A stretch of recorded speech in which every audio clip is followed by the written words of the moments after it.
Stay with us. Marketplace is next. Requests for international nurses have tripled in recent years, but getting those nurses stateside has its own complications. We're kind of dealing with limitation on visa that reduces the supply that's available and an increasing demand. How stricter immigration laws deepens the nursing shortage. That is next on Marketplace. We'll have more All Things Considered for you at 7 o'clock tonight. It's raining quite heavily right now. It's 6:30. WNYC supporters include Bank of America, offering access to resources and digital tools designed to help local to global companies make moves for their businesses. Learn more at bankofamerica.com/banking for business. If you believe democracy requires a free press, your station is WNYC, 93.9 FM and AM 820, NPR News and the New York Conversation.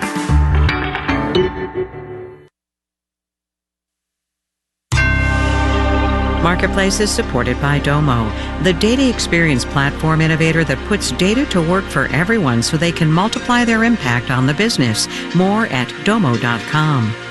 Hey, serious question. What do you think is going to happen with this economy? I'm asking because Jay Powell wants to know. From American Public Media, this is Marketplace.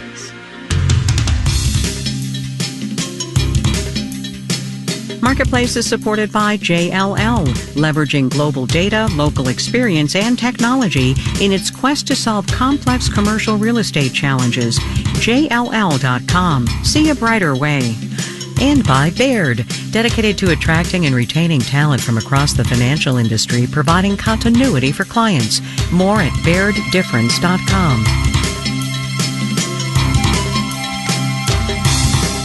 In Los Angeles, I'm Kai Ryssdal. It is Monday today, the 11th of September. Good as always to have you along, everybody.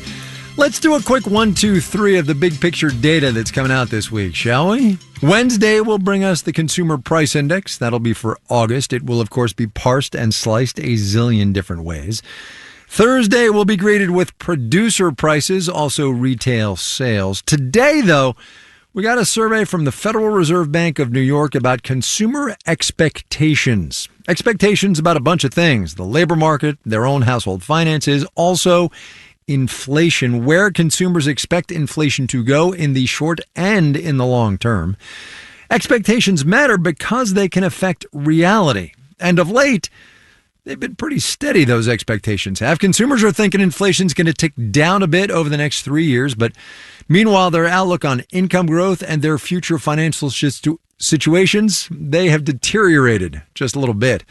Marketplace's Kristen Schwab looks at what's happening and what it means for the Fed and thus for us.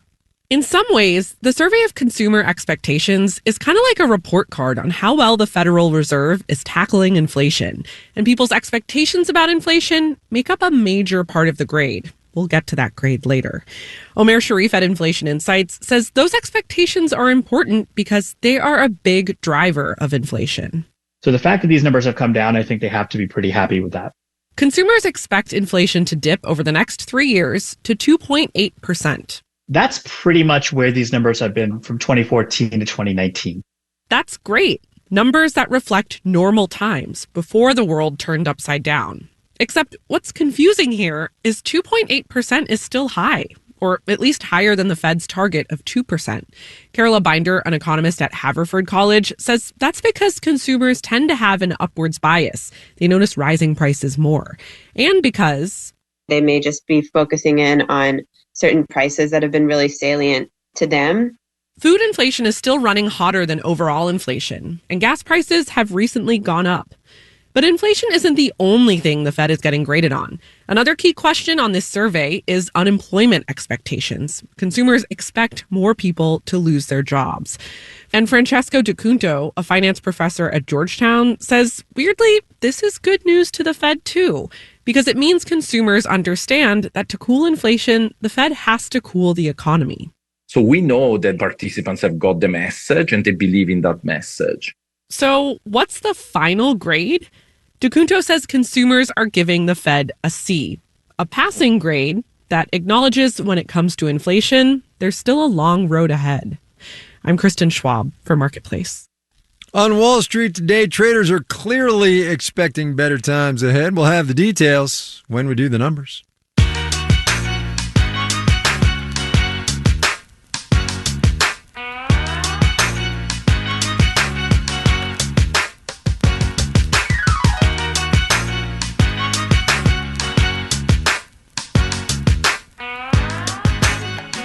The organized labor story of the moment, of course, is out of Detroit. Well, we've got till Thursday night, midnight, for a deal between the United Auto Workers and the big three car makers.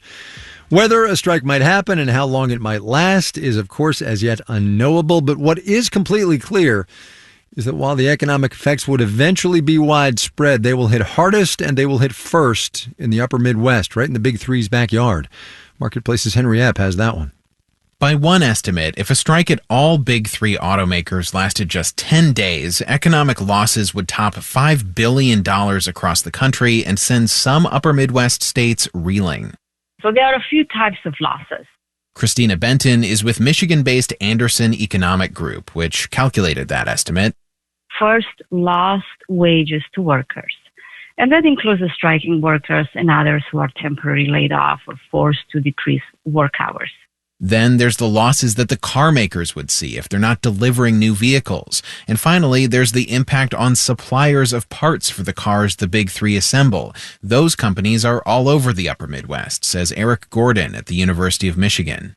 If a big three automaker isn't manufacturing cars, then the people who manufacture the seats, the braking systems, the sound systems that go in the cars, they will close down.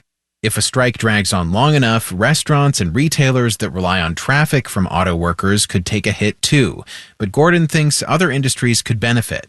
The casinos will do well because there'll be people who have lots of time on their hands. People will go fishing. We like to do that in the Midwest. A drawn-out strike could eventually hit car dealers too, in the Midwest and everywhere else. But maybe not right away, says Bill Adams, chief economist at Comerica Bank. The car makers have seen this coming, and they've been building up inventories in anticipation of the potential of a strike in the second half of this year. And there's one more threat to the upper Midwest's auto industry, Adams says. A strike would come as the region is already losing ground in the transition to electric vehicles. And that's been a challenge for the upper Midwest since a lot of those plants, and especially the battery manufacturing plants, have been breaking ground in the Sun Belt. That's a competition that will continue to play out no matter how long a strike lasts. I'm Henry Epp for Marketplace.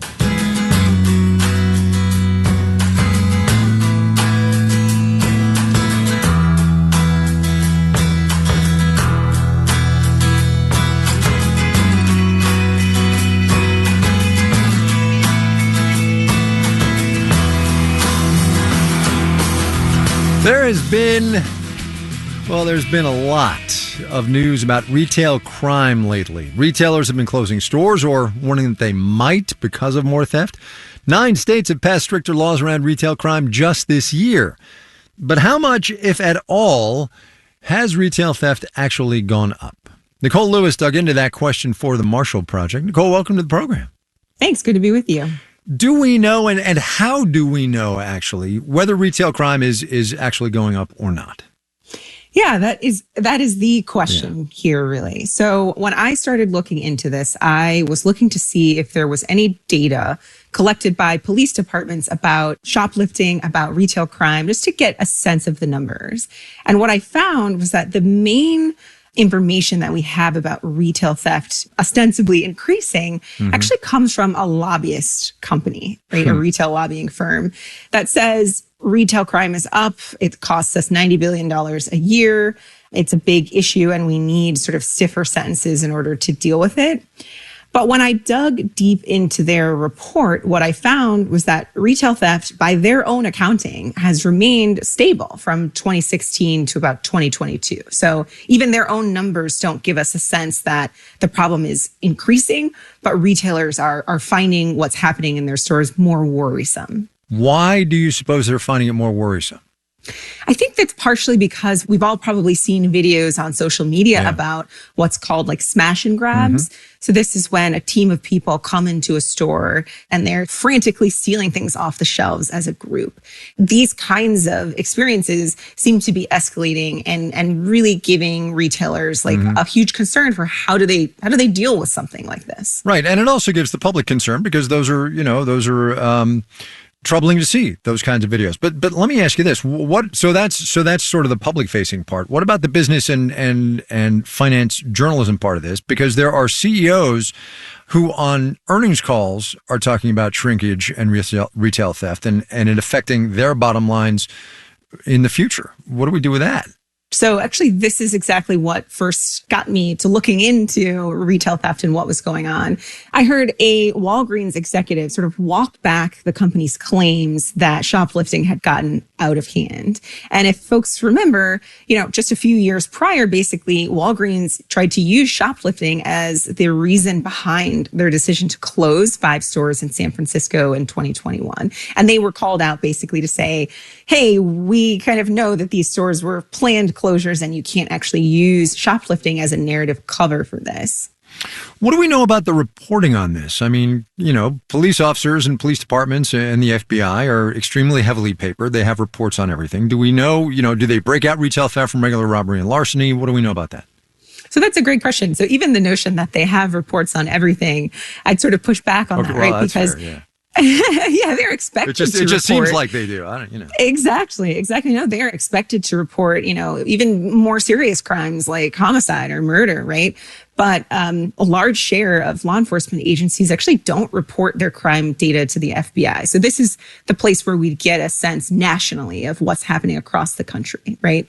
And then the other thing is that when I went poking around, I sort of said, well, does anybody break out shoplifting as a specific category of crime within general theft? And I so far couldn't find an agency that was doing that.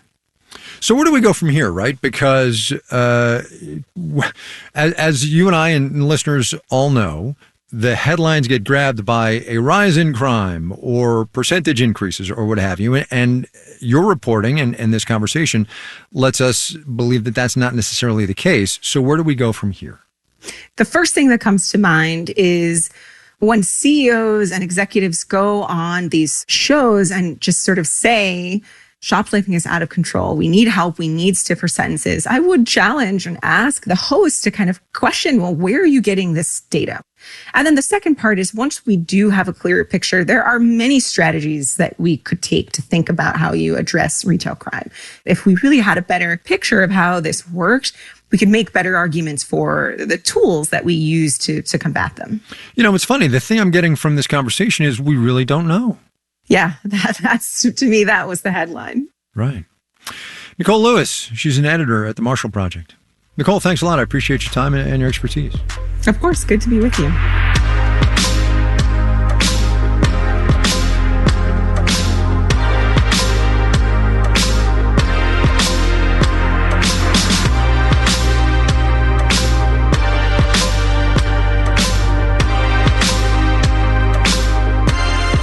Coming up.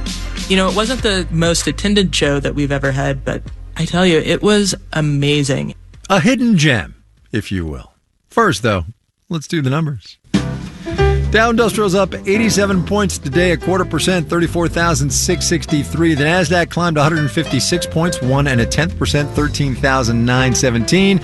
The S&P 500 added 29. That's 0.2%, 4487. So, how is Wall Street reacting to that threat of an auto industry strike that Henry Epp was just telling us about? Ford Motor Company slowed down 0.2%. Today, General Motors slipped about 1%. Stellantis, though, Chrysler, Fiat, up about 2.2% today. Checking in on some big auto industry suppliers. Engine maker Cummins slipped 0.5%. Seating and electric systems maker Lear Corporation basically unchanged. Hostess Brands, ticker symbol, anybody? Come on, think about it. TWNK, Twinkie, puffed up 19% today after the peanut butter and jam giant J.M. Smucker announced it's buying the snack cake company for more than $5.5 billion in cash and stock. Smucker's shares down 7%. That's the way it always goes when those deals get announced. You're listening to Marketplace. Marketplace is supported by C3 AI. C3 Generative AI provides ChatGPT enterprise search that is verifiable, secure, and accurate across all enterprise data. Learn more at c3.ai. This is Enterprise AI. And by Amazon Business. From small business to big enterprise and everything in between, Amazon Business helps simplify the supplies buying process. Amazon Business, your partner for smart business buying. And by Odoo, provider of an all-in-one management platform with a suite of fully integrated applications designed to simplify and connect every aspect of business in one software. More at odoo.com.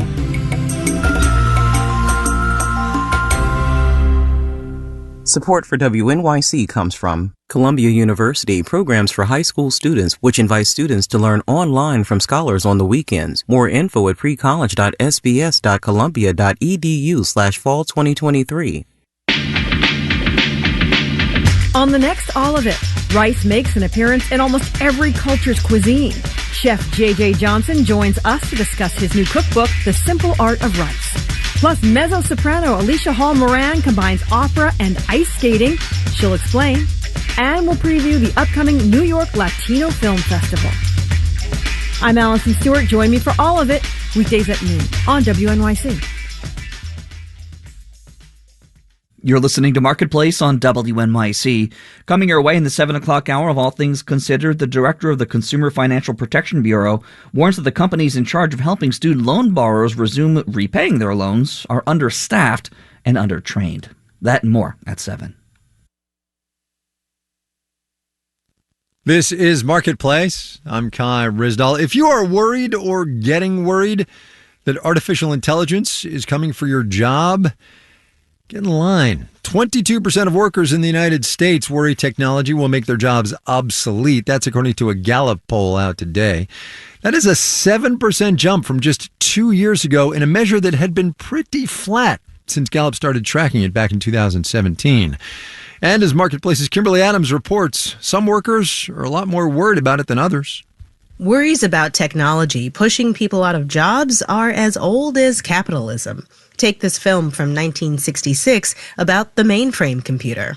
Would this new invention change the fate of mankind by making man himself obsolete? For as long as Gallup has been asking people how worried they are about losing jobs to technology, workers without college degrees have been the most anxious. Then came the 2022 mini panic. Lydia Saad is director of U.S. Social Research at Gallup. This almost exclusively happened among college graduates, not folks without a college degree. And so that's telling us really that we're talking about ChatGPT. But technology has never really killed jobs as much as changed them, according to Susan Hausman, an economist with the Upjohn Institute. So we have to remember that technology is always displacing some people in the economy, but the economy is continually creating new jobs and new types of work. Think back to the wave of automation and offshoring in the 1990s and early 2000s. Lots of factory workers lost their jobs, but they were absorbed back into the economy relatively quickly. But AI may be a bit different. This time, many sectors are automating at the same time. Subodh Kumar teaches at Temple University's Fox School of Business. So the amount of workforce that will get displaced, it will be much more than what we have seen in the past. Kumar says it'll happen faster, too. And one more difference, says Edward Cohn of Oxford Economics. It does so happen that folks in white-collar jobs do tend to make more money and maybe wield more influence. Meaning, fairly or not, when it comes to pushing for government support, these workers might have an easier time of it. In Washington, I'm Kimberly Adams for Marketplace.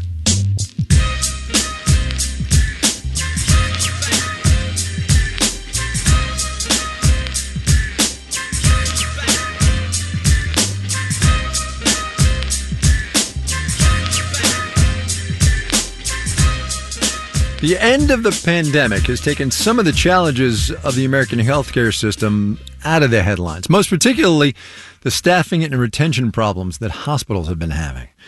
But the fact is that an aging population and a pre-existing nursing shortage have become chronic ailments and have left nursing homes and hospitals critically short-staffed. Foreign nurses are now in high demand. And while there is plenty of interest from those nurses abroad, getting here and being able to work is no easy thing. Marketplace's Elizabeth Troval spoke with some nurses from a place well known for its nursing talent, the Philippines. John Rich Levine is taking me on an elevator ride at Baylor St. Luke's Medical Center in Houston to see Christina Demopoulos. Both are Filipino nurses with more than 20 years of experience. Oh my goodness, David. Oh, sorry. They've seen the worsening nursing shortage play out firsthand, especially at the bedside, where nurses interact directly with patients, taking vital signs and giving medicine. We have a lot of young, new nurses. Bedside-wise, not a lot of competences there. At the hospital, they're charged with training and retaining the next generation of nurses and see how valuable Filipino nurses are in the mix. Demopoulos, who comes from a family of nurses from the Philippines, says they're highly trained and often prefer to be at the bedside. Filipino nurses are very caring. That's why we are the big global exporter of nurses. The U.S. recruits nurses from all over the world, but nowhere compares to the Philippines. It accounts for 27% of foreign-born registered nurses, according to the Migration Policy Institute. That's around 150,000 people. For Mila Sprouse, chief nursing officer at Seattle's Virginia Mason Medical Center, nursing was a way to get out of poverty. I grew up in a poor family, selling tomatoes, to go to school. Many Filipino nurses around the world send money back home. The Philippine Central Bank says total remittances account for 9% of GDP. The importance of sending nurses abroad to the Philippine economy is one reason nursing schools there are highly regarded.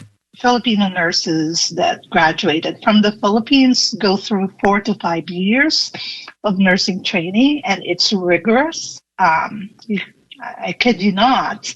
It's not for the faint of heart. Which is why it's not just the U.S. competing for these nurses, but Canada, the U.K., Saudi Arabia, and other countries. I have a nephew who is in Middle East. She says her nephew and his wife are working as nurses there, trying to get visas to come to the U.S.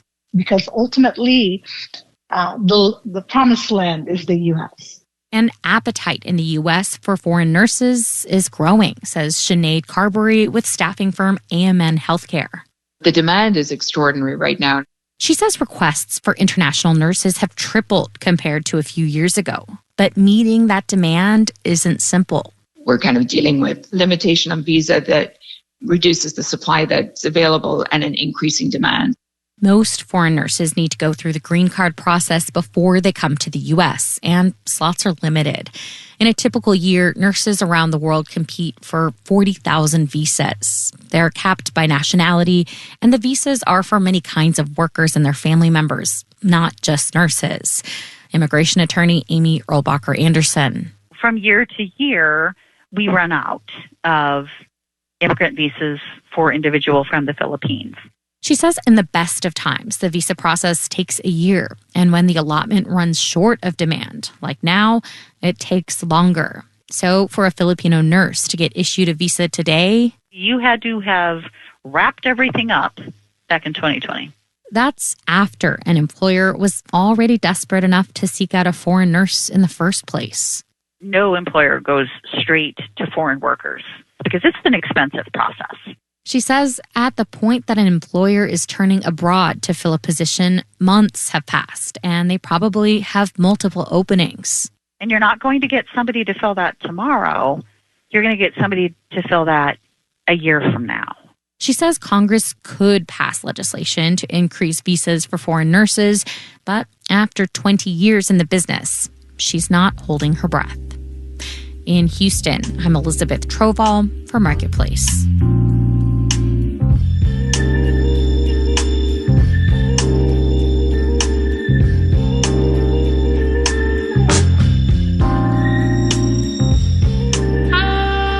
Live music was maybe the story of business in this economy this summer. Thank you, Beyonce and Taylor Swift. For the less ginormous side of the live music industry, though, the renaissance isn't hitting quite so hard. Toby Parks is the owner of XBK. That's an independent music venue in Des Moines, Iowa, capacity about 250 people. She's been on the program before, and given the summer's live music has had, we wanted to hear how things are going for the rest of the industry. We always jokingly say that, there are for-profit venues and nonprofit venues, but on some level it feels like all of us independents are nonprofits because it's such a hard business. We officially opened in September of 2019, probably the world's worst time to open a music venue. So we were open for exactly 6 months before we were closed for nearly 2 years. I was not the only independent venue that was going through that, and thankfully there was a group of folks who had been in the industry far longer than I had been that had gathered to form the National Independent Venue Association. And so we got together and launched the Save Our Stages initiative and really led the lobbying effort to get the federal government to grant us $16 billion to save independent venues. And now through that experience, we've really understood and realized the power that independent venues and promoters have as a collective. The idea that the concert industry is booming, it is booming for a lot of the arena and stadium acts. Taylor Swift, we all know her tour is doing wonderfully. Beyonce's tour is doing wonderfully. But as we also know, those ticket prices aren't what they are at the local community venue level. People are paying hundreds of dollars, if not thousands of dollars to get these tickets. The average person only has so much expendable income. And if they're spending $3,000 to see Taylor Swift, that's less money they're going to spend buying tickets to come to my venue. Or maybe they'll come to my venue, but maybe that's 1 or 2 less drinks that they're going to have, And so it really does impact the bottom line of the smaller venues. We recently had this group that was called the Righteous Babe Review that came through XBK. And, it wasn't the most attended show that we've ever had, but I tell you, it was amazing. And to be able to sit there with this group of women who've come into our venue, who are bringing such love and light and just their incredible talent to the stage. There were, maybe 30, 40 people in the room. But for those 30 or 40 people, next time they're going to bring a friend and maybe that crowd doubles. And that's what the small independent venues are here for, is to help build that platform, to help in music discovery. And hopefully one of these days you'll be seeing those women playing on, the next biggest stage. But until then, I'm happy to be the ones to expose it to our community.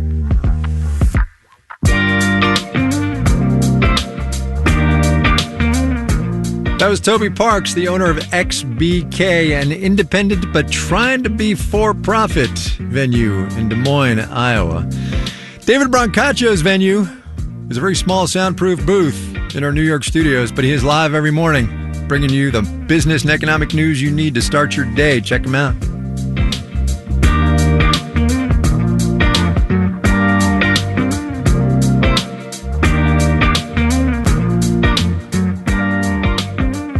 This final note on the way out today, reports of the death of the cable bundle, much remarked on the last 2 weeks as Charter and Disney were at loggerheads.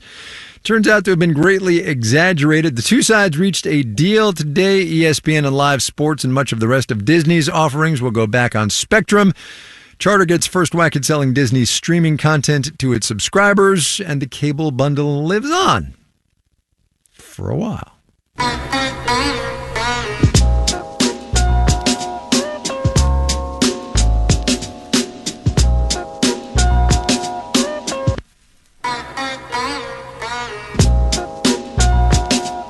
Marketplace is supported by Palo Alto Networks. Palo Alto Networks delivers what's next in cybersecurity innovation to protect today's digital way of life. Learn more at paloaltonetworks.com. And by Vermont Tourism, welcoming visitors to a place where even the views can shift one's perspective. Vermont, a little bit like a dream, very much open. All right, we got to go. Here, though, is your moment of economic context. Kimberly was talking about Gallup and workers worrying about artificial intelligence taking their jobs. The good news is that we are all going to be comfortable when our robot overlords finally take over. This is from last week. I missed it. A Gallup poll that shows more than 70% of American workers wear business casual or what is called casual street clothes to work.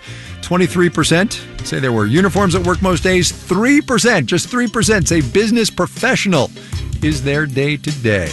Our daily production team includes Olivia Burdett, Andy Corbin, Richard Cunningham, Maria Hollenhorst, Sarah Leeson, Sean McHenry, and Sophia Terenzio. I'm Kai Rizdal. We will see you tomorrow, everybody.